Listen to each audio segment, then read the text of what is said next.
நாகர்கோயிலில் சபரிவர்மன் அப்படிங்கிற ஒரு இளைஞர் அவர் சிறைச்சாலையில் போலீஸால் கொடூரமாக தாக்கப்பட்டு கொலைவெறி தாக்குதலுக்கு உள்ளாகி அவர் போலீஸால் கொலை செய்யப்பட்டிருக்கார் அப்படின்னு அவருடைய உறவினர்கள் அக்கா முதற்கொண்டு எல்லாருமே நீ களத்தில் இறங்கியிருக்கிறாங்க, போராட்டத்தில் இறங்கியிருக்கிறாங்க. அதோட அவங்க இறந்ததுக்கு அப்புறம் அந்த பாடியை வச்சுருப்பாங்க இல்லையா, அதை பார்க்க போன ஜட்ஜி அவர் பார்த்ததில் அவர் சொன்னது என்னென்னா, அந்த சபரிவர்மனோட உடம்புல குறிப்பாக ஆணுறுப்பில் வந்து பயங்கரமாக தாக்கப்பட்டிருக்கிறாரு, ஆணுறுப்பு வந்து பயங்கரமாக சேதாரமாயிருக்கு அப்படின்னு. அந்த ஆணுறுப்பு சேதாரமாகிற அளவுக்கு பயங்கரமா கொடூரமான தாக்குதலுக்கு உள்ளார்கள். அது மட்டும் இல்ல, நெஞ்சில வந்து ஏகப்பட்ட காயங்கள் இருக்கு. அதாவது பூட்ஸ் காலால வெட்டி மிதிச்சதா இருக்கலாம். அல்லது வேற எதுவும் வச்சு நெஞ்சில பலமா குத்துனாங்களா அப்படிங்கிறது தெரியல. அது நெஞ்சில பயங்கரமா காயங்கள் ஏற்பட்டிருக்கு. அப்புறம் அந்த கையில வந்து பயங்கரமான அடிபட்டு பெரிய காயம் ஏற்பட்டிருக்கு. கால் வந்து கட்டப்பட்டிருக்கு அப்படின்னு அந்த நீதிபதியும் சொல்லியிருக்கிறார். இப்போ இவ்வளோ பெரிய ஒரு கொடூரமான ஒரு சித்திரவதைக்கு உள்ளாகி அவரை கொலை செய்கிற அளவுக்கு அந்த சபரிவர்மன் அப்படிங்கிற இளைஞர் அவர் செஞ்ச அந்த சட்டவிரோதமான செயல் என்ன, அவர் செஞ்ச அந்த ஒரு பயங்கரவாத செயல் என்ன, அவர் செஞ்ச அந்த தீவிரவாத செயல் என்ன அப்படின்னு பார்த்தோம்னாக்கா, அவர் ஒரு பொட்டி கடை ஊரில் வச்சிருக்கிறார். உழைத்து சாப்பிடக்கூடிய ஒரு நபராக இருக்கிறாரு. அந்த கடையில் 200 கிராம் குட்கா இருந்ததாக அவர் கைது செய்யப்படுறார். அப்போ கைது செய்யப்பட்டு விசாரணைக்கு அழைச்சிட்டு போனவர் தான் திரும்ப பணமாக கொண்டு வந்து ஒப்படைக்கிறாங்க. அனாதை பணம் அப்படின்னு சொல்லிட்டு ஹாஸ்பிட்டலில் வச்சிருக்கிறாங்க. அப்போ இந்த சபரிவர்மனை விசாரணையின் போது அங்கே உள்ள என்ன நடந்துச்சு, சிறை கொட்டடியில் நடந்த சித்திரவதைகள் என்ன, அவர் ஆணுறுப்புல சிதைகிற அளவுக்கு உள்ள என்ன பண்ணாங்க, வேற எதுவும் தீப்பெட்டியை வச்சு கொளுத்துனாங்களா, அல்லது லைட்டர் வச்சு கொளுத்துனாங்களா, அல்லது வேற எதுவும் ஊசியை வச்சு குத்துனாங்களா, அல்லது அது சிதைஞ்சு போகிற அளவுக்கு வேற எதுவும் தாக்குதல் நடந்துச்சா, கொடூர தாக்குதல் நடந்துச்சா, எப்படி அந்த தாக்குதல் நடந்துச்சு.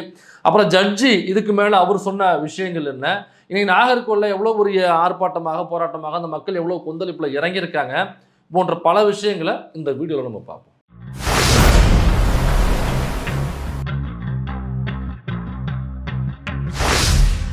முதல்ல நடந்த சம்பவம் என்ன அப்படின்னு சுருக்கமாக சொல்லிடுறேன். அந்த அதாவது கொல்லப்பட்ட அந்த இளைஞருடைய பேர் சபரிவர்மன். அவருக்கு கல்யாணம் ஆயிருச்சு. ஒரு குழந்தை இருக்குன்னு நினைக்கிறேன். அதை யாரும் இதுவரைக்கும் சொல்லலை. ஏன்னா இப்போ தான் சம்பவம் நடந்திருக்கு. இனிமேல் தான் கொஞ்சம் கொஞ்சமாக வெளியில் வரும். ஏன்னாக்கா அவங்க குழந்தை இருக்கு இல்லையோ அப்படிங்கிற சந்தேகத்தை நான் எப்படி எழுப்புறேன்னாக்கா, அவங்க அக்கா பேட்டி கொடுத்துருக்காங்க. அவங்க பைட் கொடுத்துருக்காங்க. உட்காந்து போராடும் பொழுது நியூஸ் சேனலுக்கு பைட் கொடுத்துருக்காங்க.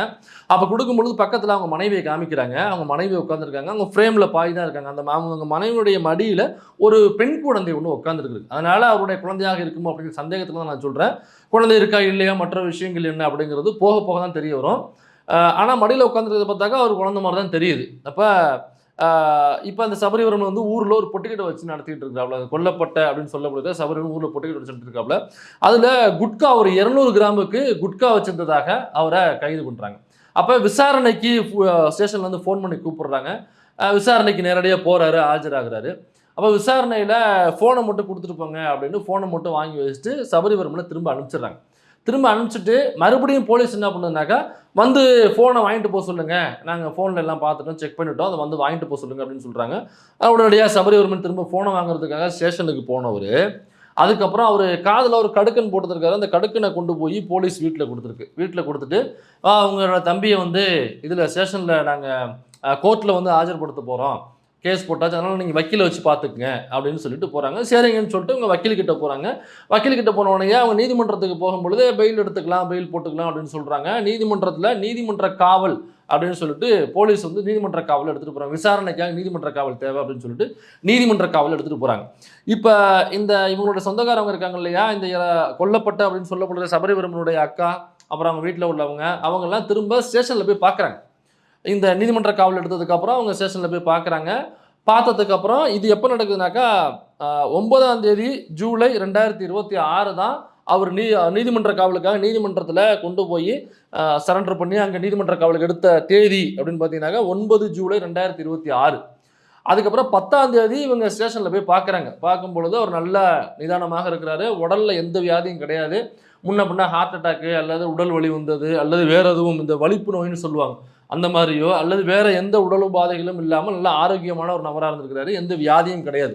அதுவும் குறிப்பாக இந்த இதயம் சம்மந்தப்பட்ட நோய்களோ மற்ற நோய்களோ எதுவும் இல்லாமல் ஆரோக்கியமான நபராக தான் இருந்திருக்கிறார். அப்போ 9ஆம் தேதி கோர்ட்டில் ஆஜர்படுத்திட்டு நீதிமன்ற காவலில் வைக்கும் பொழுது 10ஆம் தேதி உங்கள் ஸ்டேஷனில் போய் பார்க்குறாங்க குடும்பத்தோட. 10ஆம் தேதி பார்த்ததுக்கு அப்புறம் பெயில் போட்டுக்கலாம், வந்துடலாம் அப்படின்னு சொல்லிட்டு போகிறாங்க. அவங்களும் ஓகே பெயில் போடுங்க அப்படின்னு சொல்லிட்டு உள்ளே இருக்கிறார். அதுக்கப்புறம் 13ஆம் தேதி ஜூலை 2026 நேற்று அவங்க வீட்டுக்கு ஒரு ஃபோன் போகுது ஸ்டேஷன்லேருந்து. என்ன போகுதுனாக்கா, உங்கள் தம்பிக்கு உடல்நிலை சரியில்லை, அதனால அவரை நாங்கள் ஹாஸ்பிட்டலில் அட்மிட் பண்ணியிருக்கோம், நீங்கள் உடனடியாக ஹாஸ்பிட்டலுக்கு வாங்க அப்படின்னு ஃபோன் போகுது. இப்போ வீட்டில் உள்ளவங்களாம் பதறி அடிச்சுட்டு போய் ஹாஸ்பிட்டல் போகிறாங்க. ஹாஸ்பிட்டல் போயிட்டு ஐயா என் தம்பியை எங்கன்னு காமிங்க அப்படின்னோடனே இருங்க வெயிட் பண்ணுங்க பதறாதீங்க அப்படின்னு சொல்லியிருக்காங்க. இல்லைங்கய்யா இப்போ உடம்பு சரியில்லைன்னு ஃபோன் பண்ணி அப்புறம் எதுக்கு வர சொன்னீங்க, தம்பியை பார்க்க தானே வர சொன்னீங்க, என் தம்பியை பார்க்கணும் காமிங்க என்ன எதுன்னு தெரியல நான் போய் பார்க்குறேன் அப்படின்னு வெயிட் பண்ணுங்கன்னு சொல்லி ஒரு கட்டத்துக்கு அப்புறம் எல்லாரும் கேள்வி கேட்க ஆரம்பிச்சோன்னே அந்த போலீஸ் சிரிச்சுக்கிட்டே சொல்லியிருக்கிறாப்புல, அந்த கொல்லப்பட்ட அப்படின்னு சொல்லப்படுற சபரி வர்மனுடைய அக்கா கிட்ட சொல்லியிருக்கிறாரு, உங்க தம்பி ஹார்ட் அட்டாக்ல செத்து போயிட்டாங்க, உள்ளதாங்க இருக்காரு அப்படின்னு சிரிச்சுக்கிட்டே சொல்லியிருக்காப்புல. ஏன்னா இப்போ இந்த சிரிச்சுக்கிட்டே சொல்றதுக்குள்ள ஒரு ஒரு உயிர் பலி போயிருக்கு. அப்போ அதுக்குள்ள ஒரு டிஸ்பியூட் இருக்கு, அது நம்ம பின்னாடி வரும்.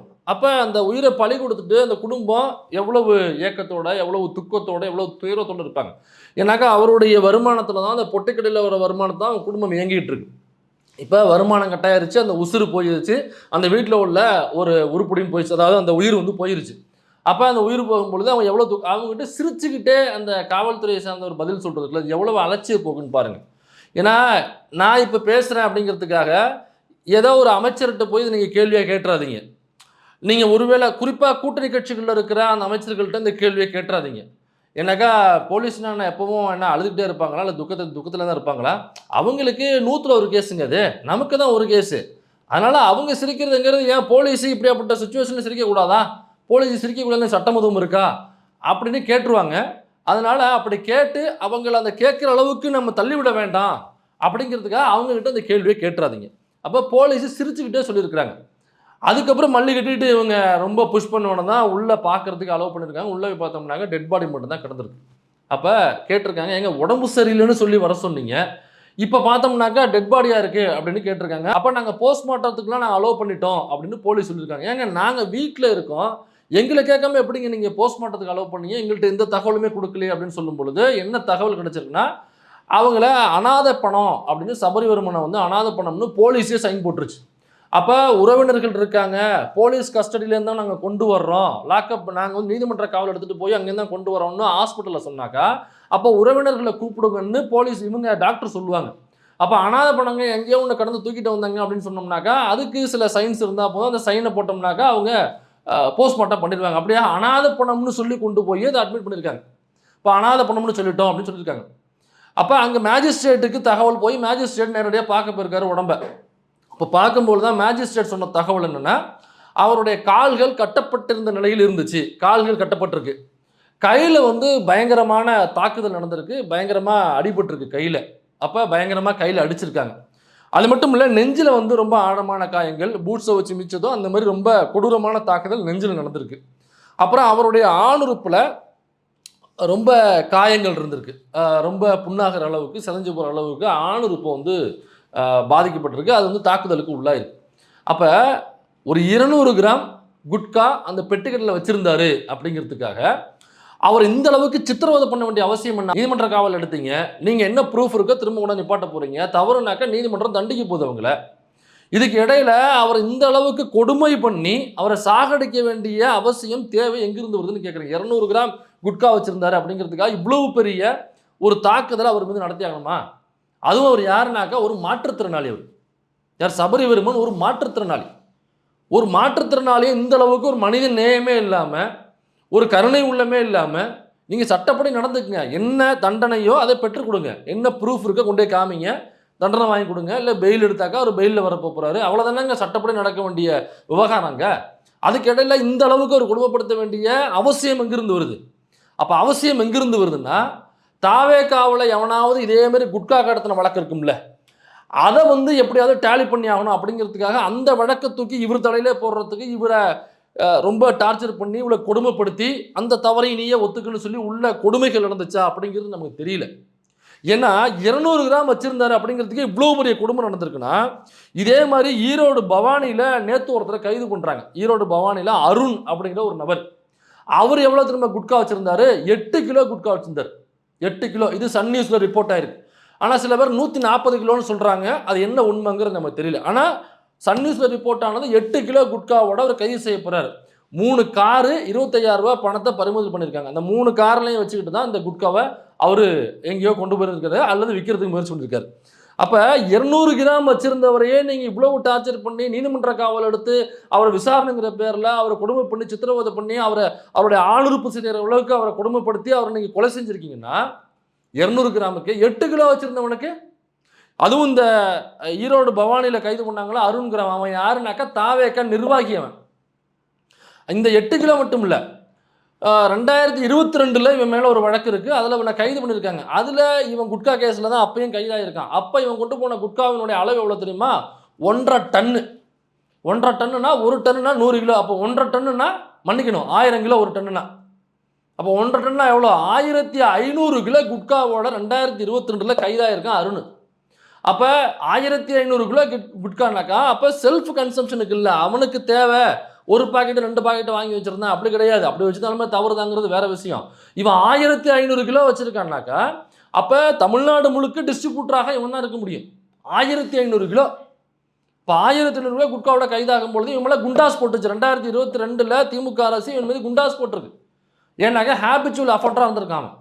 இப்போ 2002 தான் முதல் முறையாக கைதாகிறானா அப்படின்னாக்கா இல்லை, அதற்கு முன்னாடியும் இதே மாதிரி சில வழக்குகள் அவன் மேலே இருந்திருக்கு, சில குற்றச்சாட்டுகள், சில புகார்கள் இந்த குட்கா சம்பந்தமாக அருண் மீது இருந்திருக்கு. இப்போ habitual offender plus 1500 kilo gutka வச்சிருந்தான் அப்படிங்கிற அடிப்படையில் குண்டர் சட்டம் பாஞ்ச ஒருத்தவன் தான் இந்த அருண். அவன் திரும்பவும் அரெஸ்ட் ஆகிறான், கைது பண்ணுறான். ஏன்னாக்கா காருக்குள்ளே 8 கிலோ குட்கா இருந்திருக்கு, கையும் களவுமா சிக்கியிருக்கான். 3 காரு 25,000 ரூபா பணம் வேற உள்ளே இருந்திருக்கு. அதில் அப்போ ஏற்கனவே கைதாகி குண்டாஸ் இருந்ததை திரும்பவும் ஹேபிச்சுவல் பண்ணுறான். அதே தவிர இந்த சமூகத்துக்கு விரோதமான செயலை செய்கிறான்னாக்கா அவனை என்ன தெரியுமா பண்ணாங்க இந்த காவல்துறை? கைது பண்ணுறாங்க. நைட்டோட நைட்டாக அந்த போலீஸ் ஸ்டேஷனு தன்னுடைய சொந்த பெயிலில் அந்த தாவேக்கா நிர்வாகியை வெளில அனுப்புது. 1500 கிலோ குட்கா கடத்தினவனை, இதே மாதிரி பல புகார்கள் குற்றச்சாட்டு வந்த ஒருத்தவனை, இப்போ 8 கிலோ வச்சிருந்தான் அப்படின்னு சொல்லி கைதான ஒருத்தவனை, ஏற்கனவே குண்டாஸ் வாங்கின ஒருத்தவனை போலீஸ் ஸ்டேஷன் தன்னுடைய சொந்த பெயிலையே வெளியில் அனுப்புது. ஏன்னாக்கா அவன் தாவேக்கா நிர்வாகி. ஆனால் வெறும் 200 கிராம், 1/4 கிலோ இல்லை, 1/4 கிலோவுக்கும் கம்மி, 200 கிராம் தன்னுடைய கடையில் குட்கா வச்சுருந்தார் அப்படிங்கிறதுக்காக விசாரணை என்கிற பேரில் அவரை கொட்டடியில் வச்சு நீங்கள் டார்ச்சர் பண்ணி அடித்து கொலை செஞ்சுருக்கீங்கனாக்கா, மாற்றுத்திறனாளின்னு கூட பார்க்காம இந்த சம்பவம் நடந்திருக்குனாக்கா அது எவ்வளோ பெரிய கொடூரமான ராட்சசத்தனமான ஒரு அரசாக இருக்குது. இதே மாதிரி தான் குளித்தலையில் ஒரு மாற்றுத்திறனாளியை கைது பண்ணுறாங்க. அவர் முதலமைச்சர் குறித்து சோசியல் மீடியாவில் ஏதோ பதிவு போடுறாராம். அந்த பதிவுக்காக அவரை கைது பண்ணுறாங்க. அவர் பேர் என்னன்னாக்கா தங்கமணி. அவர் உடம்புல 80% உறுப்புகள் செயல்படாமல் இருக்கக்கூடிய நிலைமையில் இருக்கக்கூடிய மாற்றுத்திறனாளி. அப்போ இந்த வீடியோ கூட ஒரு பாருங்க, சுத்தமாக அவருடைய உடம்புல எந்த உறுப்புகளுமே வேலை செய்யாத, இடுப்பு கீழே 80% லாஸ். அப்படி இருக்கக்கூடிய ஒரு மாற்றுத்திறனாளி.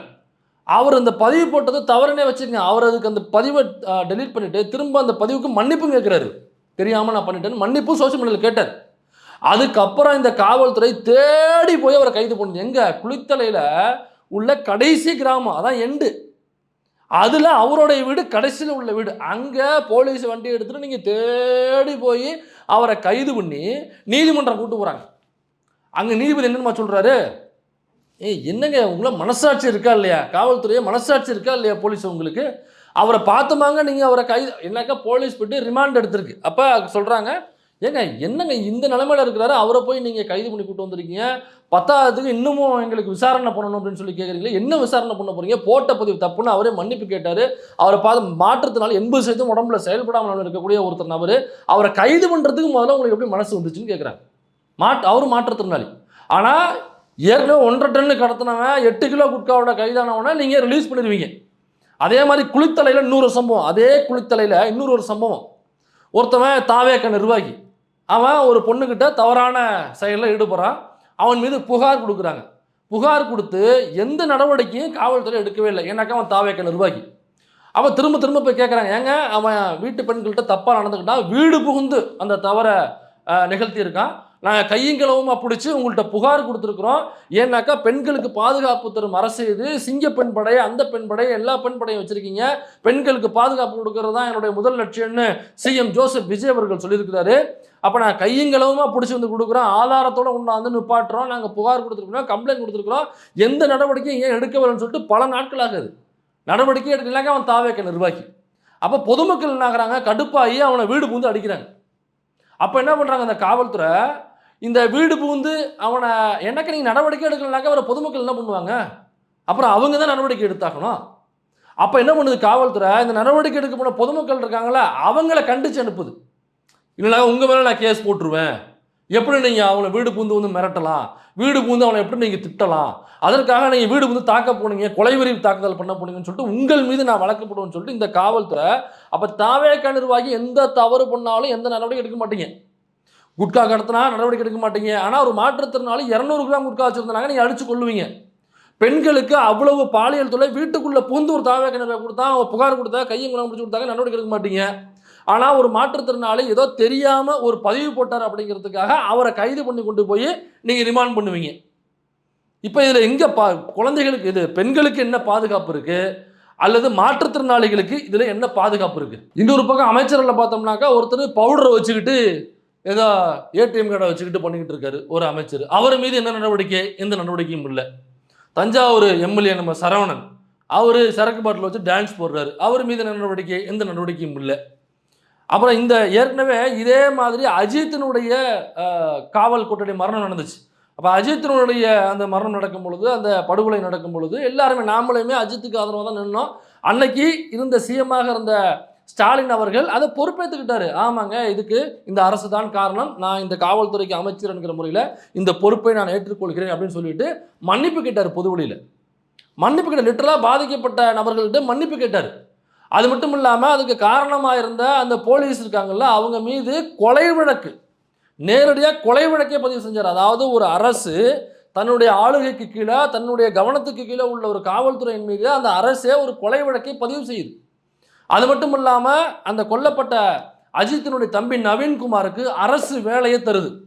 ஏதோ அந்த நடிகரை பார்க்க போய் இறந்து போனதுக்கு அரசு வேலை அப்படி கிடையாது. இந்த அரசாங்கம் தப்பு பண்ணியிருக்கு, இந்த அரசாங்கம் கீழே உள்ள இந்த கவர்மெண்ட்டு இந்த போலீஸ் தப்பு பண்ணியிருக்குங்கிறதுக்காக அதை பொறுப்பேற்றுக்கிட்டு மன்னிப்பு கேட்டு குடும்பத்தில் உள்ள நவீன்குமார் தம்பிக்கு தகுதி ஏற்ப ஒரு அரசு வேலையும் கொடுக்குது. அது மட்டும் இல்லை, 3 சென்ட் இடம் அவங்களுக்கு கொடுத்துச்சு. அது மட்டும் இல்லாமல் 32.5 லட்சம் அவங்களுக்கு கொடுத்துச்சு. 25 லட்சம் அரசாங்கம் அனௌன்ஸ் பண்ணிச்சு. அதுக்கப்புறம் நீதிமன்றம் வந்து இன்னொரு 7 லட்சம் சேர்த்து கொடுக்க சொன்னிச்சு. மொத்தம் 32.5 லட்சம் கொடுத்துச்சு. ஆனால் இதுவரைக்கும் விஜய் அவர்கள் இதற்கு எந்த பொறுப்பும் ஏற்கலை. ஒரு சபரிவர்மன் என்கிற ஒரு மாற்றுத்திறனாளி எதுவும் இதில் எங்கேயாவது வந்து விஜய் இது வரைக்கும் வாயை திறந்து பேசியிருக்கிறாரா, ஒரு ட்வீட் போட்டிருக்கிறாரா, அல்லது ஒரு வீடியோ வந்து வெளியிட்டிருக்கிறாரா? எதுவுமே வழி இல்லை. பொறுப்பேற்று ஆமாங்க நான் தான் காரணம், என்னுடைய காவல்துறை தான் காரணம், சம்பந்தப்பட்ட அந்த ஜெயிலர் அப்புறம் வார்டன் ஜெகன் மற்றும் சிவகுமார் அவர்கள் மீது கொலை வழக்கை நாங்கள் பதிவு செய்கிறோம், இன்னும் மேலும் விசாரணை நடத்தி அந்த விசாரணையில் மேலும் ஏதாவது போலீஸ் உள்ளே இருக்காங்க அப்படின்னாக்கா அவங்களையும் நாங்கள் கொலை வழக்கில் நாங்கள் பதிவு பண்ணுவோம், இதை சிபிஐக்கு மாற்றுவோம் இதாக சொல்லியிருக்காங்களா? ஏன்னாக்கா அஜித்குமார் அவருடைய அந்த படுகொலை நடக்கும் பொழுது ஸ்டாலின் அவர்களே எஸ்ஐடி ஃபார்ம் பண்ண சொன்னாங்க எல்லாருமே. ஆனால் ஸ்டாலின் என்ன பண்ணார்னா எஸ்ஐடி வேண்டாம், ஏன்னா ஒரு போலீஸ் இவ்வளோ ப்ரூட்டாலிட்டி பண்ணியிருக்குனாக்கா அதை திரும்ப இன்னும் சில போலீஸை வச்சு எஸ்ஐடி போட்டோம்னாக்கா அதில் என்ன நியாயம் கிடைக்கும், நியாயம் கிடைக்காம போகிறதுனா வாய்ப்புகள் அதிகமாக இருக்குது, அதனால் இதை நானே முன் வந்து சிபிஐக்கு மாற்றுறேன்னு சொல்லி சிபிஐக்கு மாற்றினார். இப்போ இதெல்லாம் இவர் பண்ணுவாரா? திமுக ஆட்சியில் நடந்துச்சு, சரி நடந்துச்சு, அதுக்கு பொறுப்பேற்றுக்கிட்டு மன்னிப்பு கேட்டு என்ன நீதி வழங்கணுமோ அந்த நீதியை வழங்கி, என்ன நடவடிக்கை எடுக்கணுமோ அந்த நடவடிக்கை எடுத்து அவங்களுக்கு கிடைக்க வேண்டிய இழப்பீடு எல்லாமே கொடுத்து எல்லாமே பண்ணாரா இல்லையா? இன்னைக்கு இந்த சம்பவத்துக்கு யாருங்க பொறுப்பெடுத்துக்கிறது? பொறுப்பெடுத்துக்கவே முன் வர மாட்டேங்கிறாங்களே. அப்போ என்ன நடந்தாலும் நீங்கள் பொறுப்பெடுத்துக்க மாட்டீங்க. எனக்கு அது போலீஸ் ப்ரூட்டாலிட்டி. இது மட்டும் இல்லை, இந்த மாணவிகள், பள்ளி மாணவிகள் யூனிஃபார்மோட அந்த மதுக்கடை வேண்டாம்னு போராடுறாங்க. இது எவ்வளவு அற்புதமான ஒரு சம்பவம். மாணவ மாணவிகள் மதுக்கடை எங்களுக்கு வேண்டாம், எங்கள் ஊரில் வேண்டான்னு போராட்டம் பண்ணுறாங்க. நீங்கள் தானங்க பேசுகிறீங்க, இங்கே நடக்கிற எல்லா குற்றங்களுக்கும் மது போதை தான் காரணம்னு சொல்கிறீங்க. அந்த மது போதை வேண்டாம்னு அந்த பள்ளி மாணவிகள் உங்கள் பேச்சை கேட்டு அந்த மதுக்கடைக்கு எதிராக போராட்டம் பண்ணுது. நீங்கள் வரவேற்று அந்த கடையை தூக்கியிருக்கணும். அது இல்லாமல் நீங்கள் என்ன பண்ணுறீங்க, உங்கள் காவல்துறையை விட்டு படிக்கிற மாணவிகள் மீது கொடூர தாக்குதல் நீங்கள் பண்ணுறீங்க. அந்த மாணவிகள் கொடூர தாக்குதல் உள்ளாகி ஹாஸ்பிட்டலில் இருக்காங்க. அம்பேத்கருடைய சிலை கால் மேலே கால் போட்டிருக்காருன்னு சொல்லிட்டு அங்கே அந்த சிலையை வைக்க அனுமதி வாங்கி அந்த செயல்களை செஞ்ச பட்டியல் சமூக மக்கள் மீது இந்த காவல்துறை ஏவி விட்டு அடிக்க விடுறீங்க. காட்டு மிராண்டித்தனமான தாக்குதல், 16 பேர் மேலே வழக்கு போட்டிருக்கீங்க. இதெல்லாம் போலீஸ் ப்ரூட்டாலிட்டி. எனக்கு இது வரைக்கும் 4க்கு மேலே இந்த போலீஸ் ப்ரூட்டாலிட்டியால் தற்கொலைகள் பண்ணியிருக்காங்க. இது வந்து தற்கொலை கிடையாது, நம்ம சபரிவர்மனுடைய தானே போலீஸ் கொடுமையினால் தற்கொலை 4 நடந்திருக்கு. அதுவும் போலீஸ் ப்ரூட்டாலிட்டி சேரணும். எனக்கு 17 வயசு சிறுவன் ஒருத்தவன், அவன் ஏதோ ஃபோன் சம்மந்தமாக விசாரணையை கூப்பிட்டு அவனை அடித்து அதில் மனம் வந்து போய் அவன் தற்கொலை பண்ணிட்டான். மறுநாள் ஒரு விவசாயி விசாரணைக்குன்னு வர சொல்லி அவனை என்ன சொல்லி திட்டினாங்க, என்ன பண்ணாங்க, என்ன டார்ச்சர் பண்ணாங்கன்னு தெரியல, அவரு போய் தற்கொலை பண்ணிக்கிட்டார். இப்படியாக 4 இதோட சேர்த்து 5ன்னு நினைக்கிறேன். சபரிவர்மன் தற்கொலை கிடையாது, அடித்து கொலை செய்யப்பட்டிருக்காரு அப்படின்னு குற்றம் சாட்டப்பட்டிருக்கு. இப்போ அந்த போஸ்ட்மார்ட்டம் ரிப்போர்ட் வந்தாதான் என்னன்னே நமக்கு தெரியும். ஆனால் ஜட்ஜு முன்னாடி சொல்லிட்டாரு, உடல்ல காயங்கள் நிறைய இருக்கு அவருடைய ஆணுறுப்பு உட்பட அப்படிங்கிறத ஜட்ஜு சொன்னதாக ப்ரெஸ் மீட்டில் அன்பரந்தாமல் அவர்கள் சொல்லியிருக்காரு. அதனால இன்னமும் அந்த போஸ்ட்மார்ட்டம் என்ன வரப்போகுது அப்படிங்கிறது நமக்கு தெரியல. போலீஸ் ப்ரூட்டாலிட்டி எப்போ வரும்னாக்கா ஆட்சி நடத்துபவர்களுடைய கையாளாகாத தனத்தினால தான் போலீஸ் ப்ரூட்டாலிட்டி நடக்கும். அப்போ ஆட்சி நடத்துபவர் போலீஸை கைக்குள்ளே வச்சுக்கலனாக்கா போலீஸ் அது சிஎம் ஆகிடும், போலீஸ் அதுவே அமைச்சராகிடும், போலீஸ் அதுவே கையில் சட்டத்தை எடுத்துக்கும். அப்போ போலீஸ் ஆட்சி பண்ணுதுனாக்கா ஒரு காட்டாட்சி தான் நடைபெறும். அப்போ ஆட்சி நடத்தக்கூடியவர்கள், போலீஸை கைக்குள்ளே வச்சுக்கக்கூடியவர்கள் அட்மினிஸ்ட்ரேஷன் சரியில்லாமல் அதை எப்படி கையாள்வது அப்படிங்கிற திறன் இல்லாமல் இருக்காங்க. அப்போ இதுக்கு பொறுப்பேற்றுக்கிட்டு சிஎம் பதவி விலகணும். இதை நான் சொல்லலை, இதுக்கு முன்னாடி அஜித்தினுடைய படுகொலை நடக்கும் பொழுது ஐயா ராஜ்மோகன் அவர்கள் தான் சொன்னாப்ல. அதுக்காக ட்ரை பண்றீங்க. மாண்புமிகு முதலமைச்சர் மு.க. ஸ்டாலின் அவர்களே, உங்களுக்கு குறைந்தபட்ச மனசாட்சியும் தார்மீக உணர்வும் இருந்தா தயவு செய்து ரெசிக்னேஷன் கொடுத்துட்டு வேலையை விட்டு வெளில போங்க முதலமைச்சர் அவர்கள். அவன் மக்கள் மீது அக்கறை கொண்டு கேட்கிறாரு அப்படிங்கிற உண்மையா இருந்தா இப்ப இதுக்கு பொறுப்பேற்றுக்கிட்டு விஜய் பதவி விலகணுமா இல்லையா? பொறுப்பேற்றுட்டு பதவி விழுங்க பாஸ்.